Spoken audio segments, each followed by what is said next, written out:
Next exercise is let's think and reflect. Read the following lines and answer the questions that follow. हमें ये paragraph पढ़ना है और हमें आंसर्स करना है. Unlike other children she could not use her hands. बाकी बच्चों की तरह वो हाथ यूज नहीं कर सकती थी इन द यूजुअल वे, जैसा कि बाकी सब करते हैं. While other small hands Drew figures in the sand और प्लक्ड वाइल्ड फ्लावर्स. जब बाकी हाथ सैंड में ड्राइंग कर रहे थे, फूल तोड़ रहे थे. She wandered why she could not join them. उस टाइम वो ये सोचती थी कि मैं इनके साथ इस तरह से क्यों नहीं खेल सकती. She too wanted to hold a chalk in her hands. वो भी चाहती थी कि उनके हाथ में एक चॉक हो. And draw figures on a slate, और वो स्लेट पर कुछ ड्रॉ कर पाए. तो ये इला सचानी के फिजिकल चैलेंज को डिस्क्राइब करता हुआ पैराग्राफ है, जिसमें बताया गया है कि क्योंकि वो अपने हैंड्स को यूज नहीं कर सकती थी, बचपन में उनके मन में ये सब आता था. नाउ एक्सरसाइज है A part. Choose the correct option. Unlike other children, दूसरे बच्चों की तरह, मीन्स दैट इला वॉज. तो इला दूसरों के बच्चों के जैसी नहीं थी. इसका मीनिंग क्या है कि अनअवेयर थी. दैट मीन्स उन्हें पता नहीं था. डिफरेंट थी, वो दूसरों से अलग थी, या वो सिंपल थी. तो इसका आंसर होगा कि इला was different. B is what could Ila have felt when she could not join others in things they did. इला को कैसा लगा होगा जब वो दूसरे बच्चों के साथ नहीं खेल पाती थी. तो इला मस्ट हैव फेल्ट कि वो कितनी अनलकी है, वो एकदम से सैड होती होगी. तो answer can be she would have felt unlucky and unhappy. C is complete the following with a suitable reason. हमें रीजन देना है. Ila could not draw figures on the slate. Ila slate पर फिगर्स ड्रॉ नहीं कर सकती थी because she could not use her hands like other children of her age. वो अपनी उम्र के बाकी बच्चों की तरह अपने हाथों को यूज नहीं कर पाती थी. Number 2 is what creative ways did Ila and her family use to overcome the challenges she faced. इला की फैमिली ने और इला ने क्या क्रिएटिव तरीके से जो फिजिकल चैलेंज उनके सामने था उसको फेस किया, उसको विन ओवर किया. तो आंसर इज इलाज family supported her and taught her the skill of embroidery. इला की फैमिली ने उन्हें सपोर्ट किया और उन्हें सिखाया जो एम्ब्रॉयडरी ट्रेडिशनली वो करते आ रहे थे. दे taught her doing embroidery with her feet. उन्होंने इला को पैरों से एम्ब्रॉयडरी करना सिखाया. Question number 3 is how did new independence help इला. इला को किस तरह से ये नई फ्रीडम हेल्प करने लगी, क्या उन्हें इससे फ़ायदा हुआ. द न्यू इंडिपेंडेंस मेड इला फाइनेंशियली स्ट्रॉन्ग. इससे इला के पास पैसे आने लगे. And earn her name and fame. और इससे उनका नाम होने लगा, लोग उन्हें जानने लगे. She was recognised at national level. लोग उन्हें नेशनल लेवल पर जानने लगे थे, देश में लोग उन्हें जानने लगे थे. And was awarded president medal. और उनको प्रेसिडेंट मेडल दिया गया. Question number 4 is Why was the first state exhibition an important event in Ila's life? इला की लाइफ में जो उन्होंने फर्स्ट स्टेट एग्जीबिशन पार्टिसिपेशन किया था वो किस तरह से उनके लिए इम्पॉर्टेंट था. The first state exhibition was an important event in her life as it brought new opportunities. उस स्टेट एग्जीबिशन में पार्टिसिपेट करने के बाद इला को और नई चीज़ें पता चली, लोग उन्हें जानने लगे. आफ्टर दैट इलाज talent was not hidden any more. उसके बाद ऐसा नहीं था कि सिर्फ इला के गाँव में लोग उन्हें जानते थे या उनके स्टेट में लोग उन्हें जानते थे. She was recognised at national level. लोग उन्हें नेशनल लेवल पर जानने लगे थे. उससे उन्हें बहुत सारी अपॉर्चुनिटीज़ मिलनी शुरू हो गई थी. Number 5 is what does the sentence art has the power to rise above physical boundaries and touch the soul. Tell us about the power of art. Art कला में शक्ति है जो फिजिकल बाउंड्रीज, जो आपके शारीरिक क्षमताओं से ज़्यादा होती है और आपकी आत्मा को छूती है. इस सेंटेंस से आपको कला की किस शक्ति के बारे में पता चलता है, क्या पता चलता है कला के बारे में. So this tells us that the physical challenges can not stop anybody. इससे पता चलता है कि जो फिजिकल इनकेपेबिलिटीज़ होती हैं वो किसी को कुछ सीखने से, कुछ करने से नहीं रोक सकती फ्रॉम लर्निंग और achieving anything. Determination can overcome the physical challenges. अगर आपने निश्चय कर लिया है, अगर आप सोच चुके हो कि मुझे ये करना ही है, तो कोई भी फिजिकल चैलेंज हो उससे जीता जा सकता है. Number 6 is how can we be helpful and encouraging like Ila's family and friends when someone faces challenges. इला के फैमिली की तरह से हम किस तरह से हेल्प कर सकते हैं अगर किसी के सामने इस तरह का कोई चैलेंज हो, तो हम उनको सपोर्ट कर सकते हैं. We can support the person facing challenges. How? हम उन्हें कैसे सपोर्ट कर सकते हैं? By motivating and helping in learning skills. हम उनको मोटिवेट कर सकते हैं, उनको एनकरेज कर सकते हैं और उनकी हेल्प कर सकते हैं कुछ नया सीखने में. Number 7 is how can Ila's story help others to overcome challenges in their lives? इला की स्टोरी किस तरह से दूसरों को हेल्प कर सकती है अगर उनकी लाइफ में कोई इस तरह का चैलेंज है तो Ila's story tells that we can overcome the physical challenges and incapabilities. इला की स्टोरी बताती है कि अगर हम कुछ नहीं कर सकते हैं या हमारे सामने कोई बहुत बड़ा चैलेंज है तो हम डिटर्मिनेशन और हार्ड वर्क से हम वो चैलेंज ओवरकम कर सकते हैं. Now let's learn. Read the words from the text given in column A. Column A में कुछ वर्ड्स दिए गए हैं, कॉलम बी में सेंटेंसेस दिए गए हैं जिससे कि आपको इन वर्ड्स का मीनिंग अच्छी तरह से समझ आ जाए. एंड कॉलम सी में कुछ वर्ड्स दिए गए हैं जिनका मीनिंग वही है जो कॉलम ए में है. तो कॉलम ए के वर्ड्स और कॉलम सी के वर्ड्स सेम हैं, उन्हें हमें मैच करना है, सिनोनिम से हमें मैच करना है. इसे हिंदी में आप पर्यायवाची कहते हो तो हमें इनके सिनोनिम्स ढूंढने हैं. First word is tiny. Tiny means बहुत छोटा. तो सेंटेंस है the garden was tiny. Garden छोटा था but the park was really big. लेकिन पार्क बहुत बड़ा था. अब टाइनी का जो मीनिंग है वही मीनिंग यहाँ सिनोनिम्स में अगर हम ढूंढें तो किस वर्ड का होगा? तो साइलेंट मीन्स होता है क्वाइट, शांत रहना. वर्क इज काम, टास्क, हैप्पी, खुश होना. स्मॉल, स्मॉल का मीनिंग होता है छोटा. तो टाइनी का मीनिंग यहाँ पर स्मॉल से हम रिलेट कर सकते हैं. The garden was small but the park was really big. Then it is wonderful. The wonderful art work made everyone clap.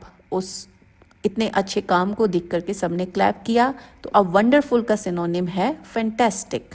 Third is quiet. Quiet का मीनिंग होता है शांत रहना. द क्वाइट लाइब्रेरी, शांत library was a better place to study than the noisy classroom. शोर भरे classroom से अच्छी जगह होती है शांत लाइब्रेरी में पढ़ना. तो क्वाइट के लिए the word can be silent. Then is task. Task का मतलब होता है वर्क, काम. Completing the science homework was a challenging task. Science का काम करना थोड़ा मुश्किल काम था as it had many questions, क्योंकि इसमें बहुत सारे क्वेश्चंस थे. तो टास्क के लिए हम यूज करते हैं work. Then comes tough. Tough होता है मुश्किल. We know that tough times can be overcome. हम जानते हैं कि मुश्किल समय से हम निकल सकते हैं इफ़ वी ट्राई सिंसियरली. तो टफ के लिए हो जाएगा डिफ़िकल्ट. तो ये इनके सिनोनिम्स हैं. Second is unscramble the antonyms. अब सिनोनिम होता है पर्यायवाची जिसका मीनिंग सेम हो. एंटोनिम होता है ऑपोजिट्स जिसका मीनिंग उसका ऑपोजिट हो.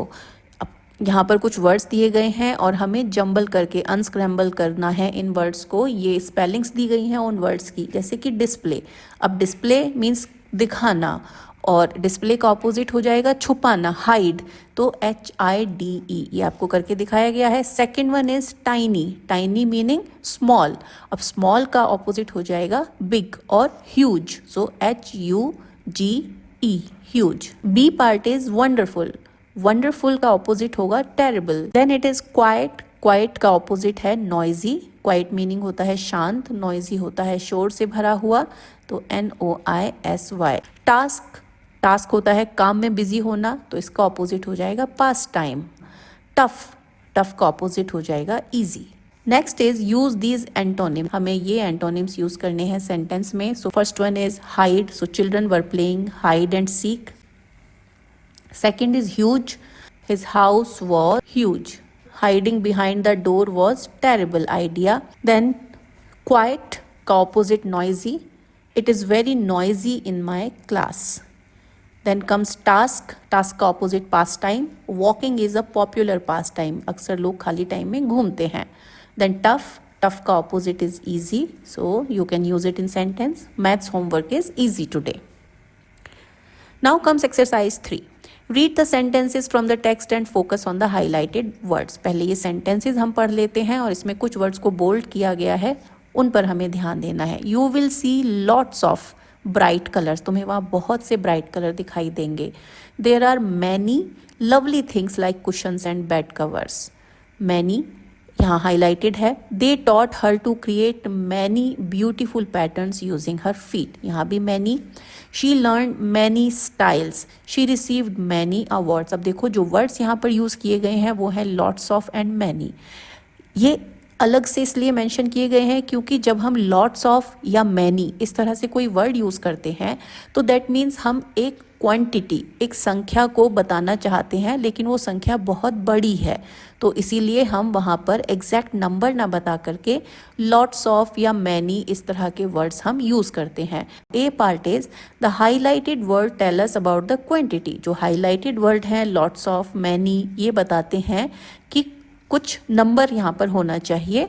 तो ये क्या बताते हैं? ये अनमेंशनड क्वांटिटी को बताते हैं या लार्ज क्वांटिटी? अनमेंशनड क्वांटिटी मीन्स जिसके बारे में बात नहीं की गई है, या फिर large quantity.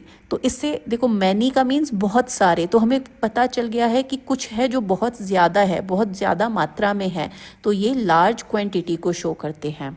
Now B is, let's now understand what words of quantity tell us. Fill in the blanks to complete an example for each word of quantity. अब यहाँ वर्ड ऑफ क्वांटिटी हमें यूज़ करने हैं।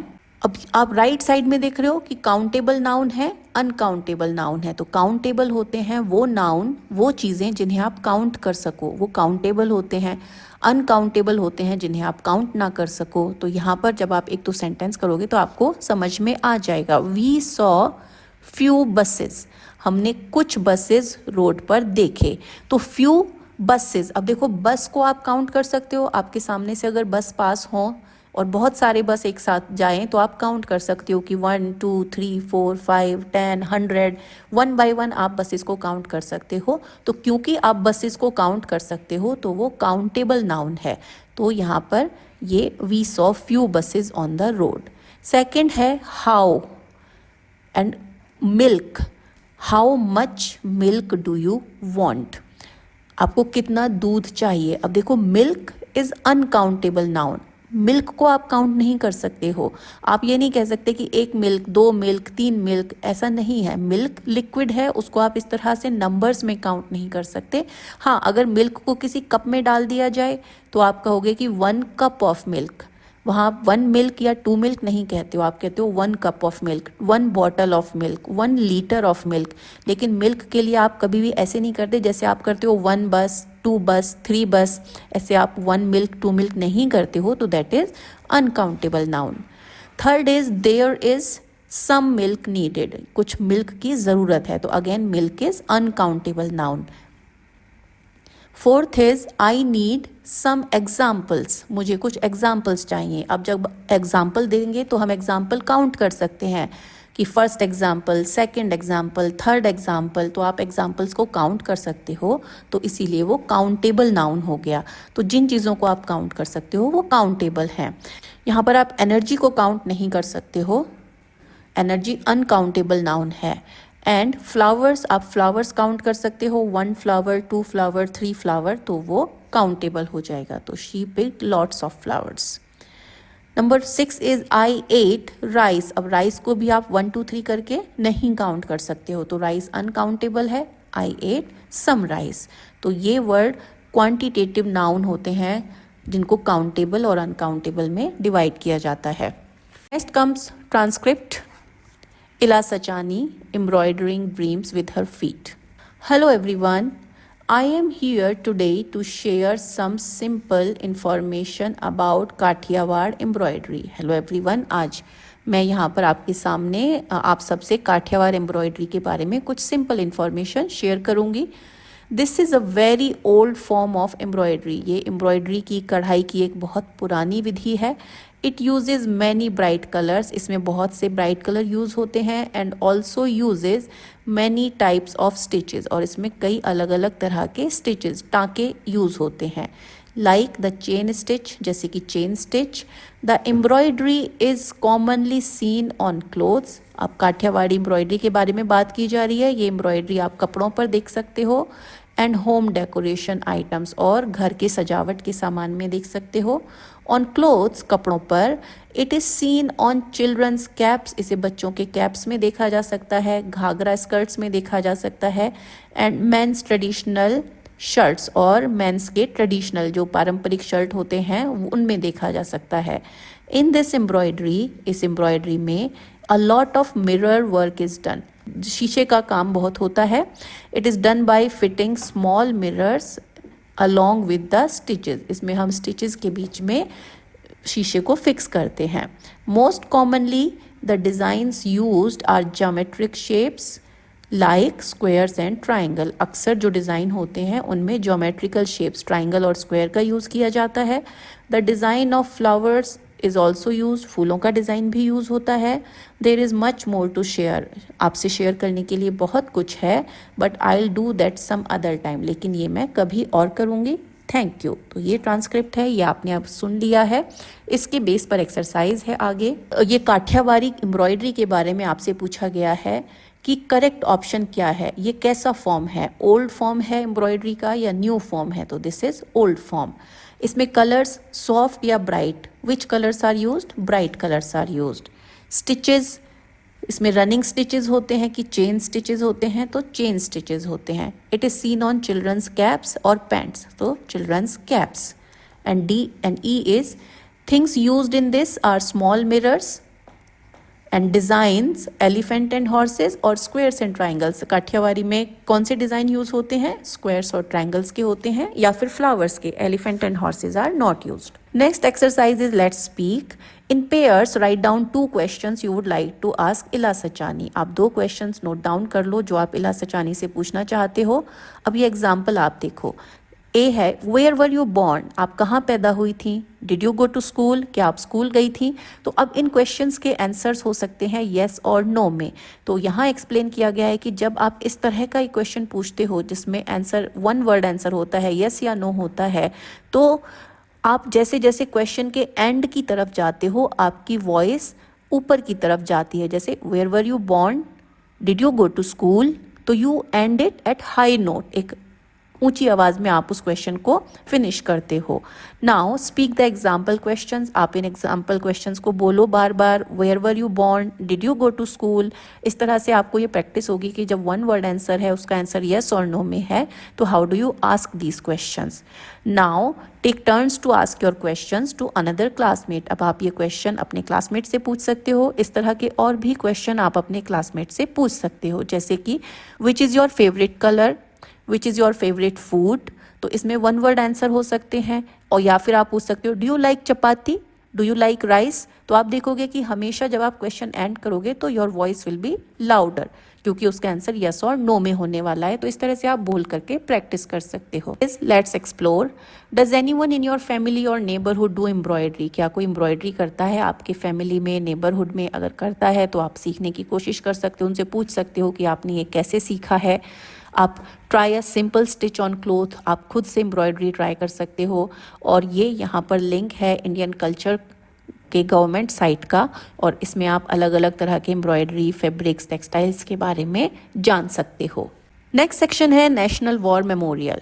National war memorial new Delhi, ये दिल्ली में है, was established in February 2019। ये February 2019 में स्थापित हुआ। It is a national monument, ये एक राष्ट्रीय स्मारक है, built by government of India in honour of our brave soldiers, जो भारतीय सरकार ने बनवाया है हमारे बहादुर सिपाहियों की याद में। लेट्स रीड, ये एक पोम है dedicated to our brave soldiers and the national war memorial. In Bharat heartland, Bharat के हार्टलैंड, हार्टलैंड का मीनिंग होता है वो लैंड जो हार्ट में हो, जो बीच में हो, तो it is Delhi. Delhi India की कैपिटल है और भारत का दिल कहा जाता है। तो भारत के दिल में एक ग्रैंड साइट टू बिहोल्ड, एक बहुत महान साइट है, एक महान दृश्य है जिसको बस आप देखते रहो। द नेशनल वॉर मेमोरियल, राष्ट्रीय युद्ध स्मारक, ऑनर्स ब्रेव स्टोरीज रीटोल्ड, जो बहादुरी की कहानियों को बताता है, उनको सम्मान देता है। विद रेस्पेक्ट एंड ग्रेस, बहुत ही सम्मान के साथ, बहुत महानता के साथ। इट स्टैंड्स विद प्राइड, ये स्वाभिमान के साथ खड़ा हुआ है। ईच नेम एस्ड, हर एक नाम लिखा हुआ है। ईच स्टोन, हर एक उस पर लगा हुआ पत्थर। ईच स्टोरी टू कन्फाइड, और हर एक वो कहानी जो युद्ध स्थल में हुई है, जो उन सिपाहियों की निजी कहानी है, वो हमें बताता है। From battle fields to skies, ज़मीन से लेकर के आकाश तक, एंड टू ओशियंस वाइड, और चारों तरफ फैले समुद्र में। They stand for Bharat side by side, हमारे सिपाही भारत के साथ में खड़े हैं, कंधे से कंधा मिलाकर एक दूसरे के साथ खड़े हैं। द इटर्नल फ्लेम, ये Amar Jawan Jyoti. In silence it glows, चुपचाप जलती रहती है। Paying homage to their courage that shows. और ये उन लोगों के लिए श्रद्धांजलि है जिन्होंने युद्ध स्थल में भारत के लिए अपनी वीरता दिखाई है। देयर सेक्रीफाइस, उनका बलिदान, ऑलवेज इन आवर माइंड, हमेशा हमारे दिल दिमाग में है। इन ब्लेस्ड मेमोरी, हमारी यादों में है। फॉर एवर रिमाइंड, और ये हमें हमेशा याद रहेगा। विद प्राइड एंड रेस्पेक्ट, गर्व और सम्मान के साथ, लेट्स ऑलवेज रिमेंबर, हम ये हमेशा याद रखें, at the national war memorial there sacrifice for ever, राष्ट्रीय युद्ध स्मारक उनके बलिदान को हमें कभी भूलने नहीं देगा। ये हमें हमेशा उनकी याद दिलाएगा, उनके बलिदान की याद दिलाएगा। तो ये पोम है जो डेडिकेट की गई है हमारे ब्रेव सोल्जर्स को जिन्होंने भारत की रक्षा के लिए अपनी जान दी है। Now let's do these activities. Read the pome allowed, आपको ये पोम पढ़ना है। Recite the pome with your classmate and teacher, आप अपने क्लासमेट के साथ ये पोम पढ़ो। रिमेंबर द पोम, और इस पोम को मेमोराइज करो। Let's explore, visit the website of the national war memorial, आप नेशनल वॉर मेमोरियल की वेबसाइट देख सकते हो, which is here nationalwarmemorial.gov.in, and plan a visit to national war memorial with your teacher और parents. And आपको ये जाकर के देखना चाहिए, दिल्ली में ये स्थित है अमर जवान ज्योति, जो आप जिसको देख कर के उन सिपाहियों पर और देश पर गर्व होता है। ये लास्ट यूनिट है, यूनिट 5। इसी के साथ में ग्रेड 6 का इंग्लिश का पूरा सिलेबस फिनिश हो जाता है। आप ये रिवीजन के लिए इन वीडियोस पर वापस आ सकते हो। I hope you understood each and everything.